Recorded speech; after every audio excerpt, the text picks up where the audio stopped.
आइए सुनते हैं एक बढ़िया सी कहानी। एक व्यक्ति बहुत धनी था। एक दिन उसका बटुआ बाजार में गिर गया।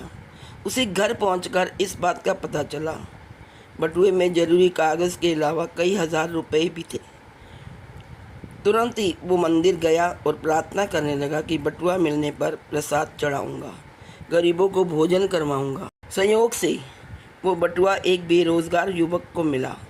बटुए पर उसके मालिक का नाम लिखा था, इसलिए उस युवक ने सेठ के घर पहुंचकर बटुआ उसे दे दिया।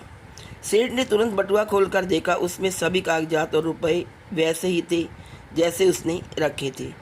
सेठ ने प्रसन्न होकर युवक की ईमानदारी की प्रशंसा की और उसे बतौर इनाम कुछ रुपए देने चाहिए, जिन्हें लेने से युवक ने मना कर दिया।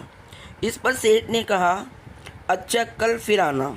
युवक दूसरे दिन आया तो सेठ ने उसकी खूब खातिरदारी की। युवक चला गया। युवक के जाने के बाद सेठ अपनी इस चतुराई पर बहुत प्रसन्न था कि वह तो उस युवक को 100 रुपये देना चाहता था, पर युवक बिना कुछ लिए ही सिर्फ खा पी कर ही चला गया। उधर युवक के मन में इन सब का कोई प्रभाव नहीं था, क्योंकि उसके मन में ना कोई लालसा थी और ना ही बटुआ लौटाने के अलावा और कोई लालच या विकल्प था। सेठ बटुआ पाकर यह भूल गया कि उसने मंदिर में कुछ वचन भी दिए थे।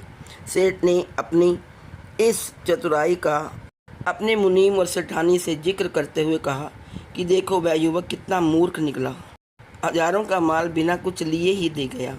सेठानी ने कहा, तुम उल्टा सोच रहे हो। वह युवक ईमानदार था, उसके पास तुम्हारा बटुआ लौटा देने के अलावा और कोई विकल्प नहीं था। उसने बिना खोले ही बटुआ लौटा दिया।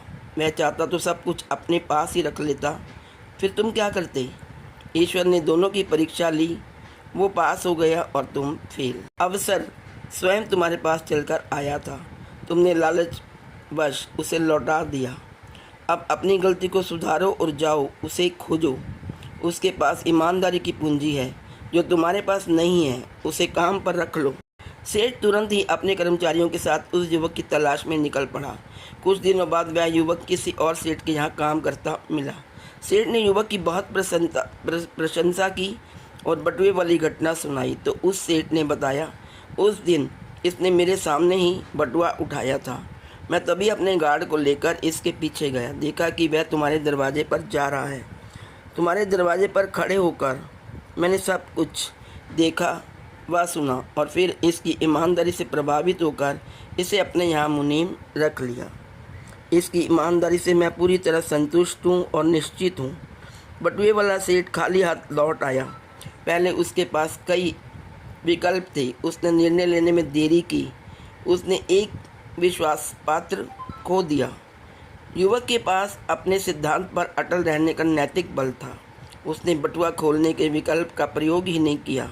युवक को ईमानदारी का पुरस्कार मिल गया। दूसरे सेठ के पास निर्णय लेने की क्षमता थी, उसे एक उत्साही, सुयोग्य और ईमानदार मुनीम मिल गया। तो दोस्तों, इस कहानी से हमें क्या शिक्षा मिली? जिन वस्तुओं के विकल्प होते हैं उन्हीं में देरी होती है।